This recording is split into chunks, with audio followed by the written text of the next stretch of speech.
Assalamualaikum warahmatullahi wabarakatuh. Halo teman-teman semuanya. Perkenalkan, nama saya Farha Tilawah dengan NIM 4825557, mahasiswa program studi Pendidikan Bahasa Sastra Indonesia dan Daerah, Fakultas Keguruan dan Ilmu Pendidikan. Video ini saya buat untuk memenuhi tugas mata kuliah belajar dan pembelajaran. Pada kesempatan ini, saya akan sedikit menjelaskan salah satu teori penting dalam dunia pendidikan, yaitu teori belajar behavioristik. Teori ini mungkin terdengar klasik, tetapi sampai hari ini masih banyak digunakan dalam praktik pembelajaran, baik di sekolah maupun dalam kehidupan sehari-hari. Agar lebih mudah dipahami, mari kita bahas secara perlahan dan sederhana. Pengertian teori belajar behavioristik. Teori belajar behavioristik adalah teori yang memandang belajar sebagai perubahan perilaku yang dapat diamati. Artinya, seseorang dianggap belajar apabila terjadi perubahan tingkah laku yang nyata.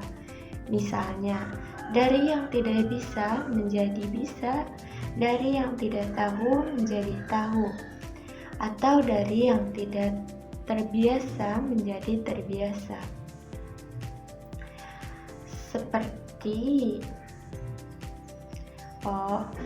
Dalam teori ini,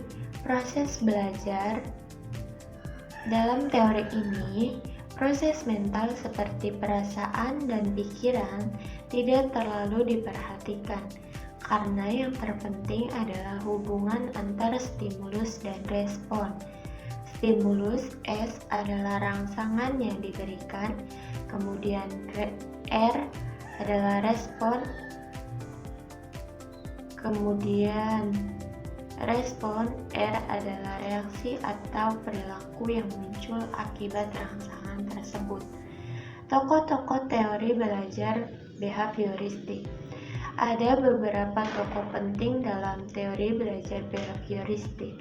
Di antaranya, Ivan Pavlov. Pavlov terkenal dengan teori classical conditioning.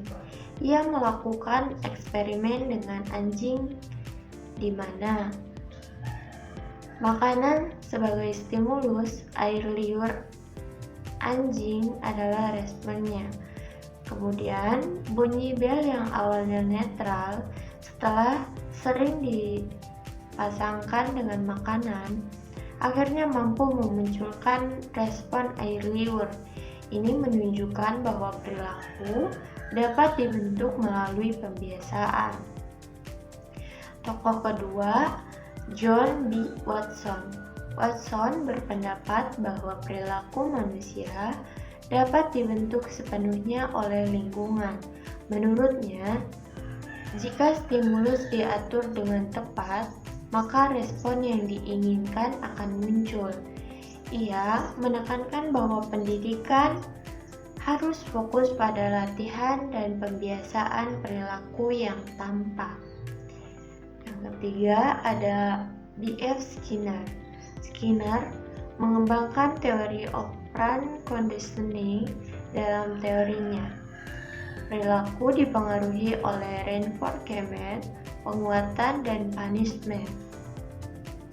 Contohnya, siswa diberi pujian atau nilai bagus, perilaku belajar meningkat. Siswa diberikan hukuman, perilaku tertentu dihindari. Menurut Skinner, penguatan lebih efektif daripada hukuman dalam menentukan perilaku. Di dalam teori belajar behavioristik ada beberapa prinsip utama, yaitu belajar adalah perubahan perilaku. Stimulus dan respon menjadi pusat pembelajaran. Latihan dan penguatan sangat efektif. Penguatan positif lebih efektif daripada hukuman. Lingkungan sangat mempengaruhi proses belajar.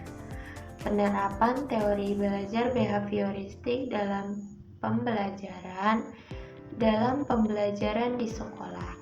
Teori ini dapat diterapkan melalui pemberian latihan, soal secara rutin, penggunaan reward seperti pujian, bintang atau nilai, pembiasaan membaca, menulis, dan menghafal, teguran atau sanksi ringan untuk mengurangi perilaku yang tidak diinginkan. Contohnya, dalam pembelajaran bahasa Indonesia, siswa yang aktif menjawab diberikan pujian, siswa yang rajin membaca diberikan nilai tambahan. Hal ini mendorong siswa untuk mengulangi perilaku yang positif. Kelebihan dan kelemahan teori belajar behavioristik. Kelebihannya mudah diterapkan. Contoh, cocok untuk pembelajaran dasar, hasil belajar mudah diukur, disiplin siswa lebih terkontrol. Kelemahannya kurang memperhatikan proses pembelajaran, kreativitas siswa kurang berkembang, siswa cenderung belajar karena hadiah, bukan kesadaran. Mungkin hanya itu. Sebagai penutup, dapat disimpulkan bahwa teori belajar behavioristik menekankan bahwa belajar terjadi melalui stimulus, respon, dan penguatan. Meskipun memiliki keterbatasan, teori ini tetap relevan dan banyak digunakan, terutama dalam pembentukan kebiasaan dan kedisiplinan belajar. Semoga pembelajaran ini dapat membantu teman-teman memahami teori belajar behavioristik dengan lebih mudah dan menyenangkan. Terima kasih atas perhatian teman-teman. Kurang dan lebihnya saya mohon maaf. Wassalamualaikum warahmatullahi wabarakatuh.